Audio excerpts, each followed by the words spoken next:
How safe are the trains running through your neighborhood? A CityNews exclusive follow-up about some startling concerns about the type of tankers being used to ship dangerous goods.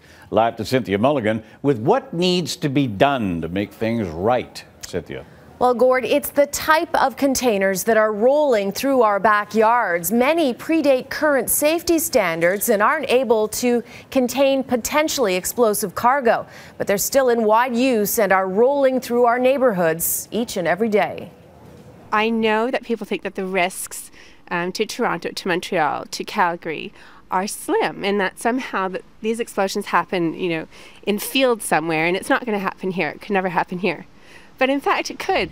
They're called .111s. They look like this convoy. They're the workhorses of the rail industry, used to ship crude oil. Even though it's widely accepted the models built before 2011 that predate current standards aren't safe enough to carry such an explosive cargo.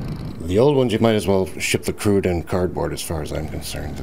They're very old and they're very untrustworthy. They tend to split when they get derailed. Right now they're carrying predominantly Bakken crude, which is very light, very volatile. The older .111s were the same cars involved in the Lac Mégantic explosion that killed 47 people and destroyed the rural Quebec town last July. We talked to federal NDP leader Tom Mulcair about the .111s when he was in town yesterday. Type of tanker cars that we're still allowing to be used should have been taken off the rails a long time ago. But they haven't been taken off the rails. Instead, the .111s ride through the heart of Toronto. There are 93,000 older, active .111s crisscrossing through North America. You can see the tank cars regularly running along this Midtown CP line. In fact, they go through some of Toronto's densest neighborhoods. This stretch of track is in Leaside.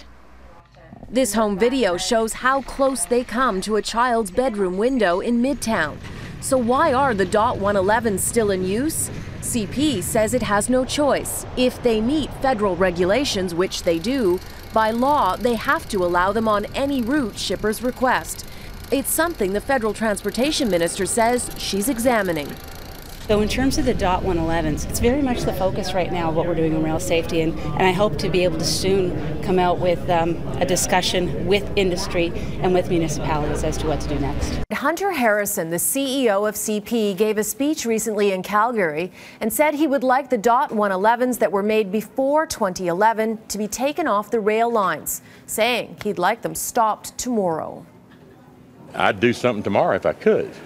As I said in my remarks, I'm a common carrier. I don't have an option, and if they give it to me in the vessel that's approved, I've got to take it. There are currently 93,000 older .111s being used in North America.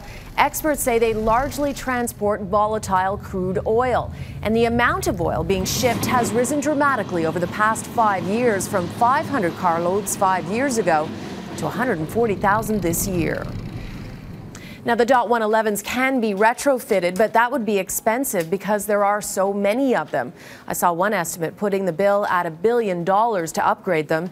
The CEO of CP says it comes down to the almighty dollar, so there is no quick solution to this issue.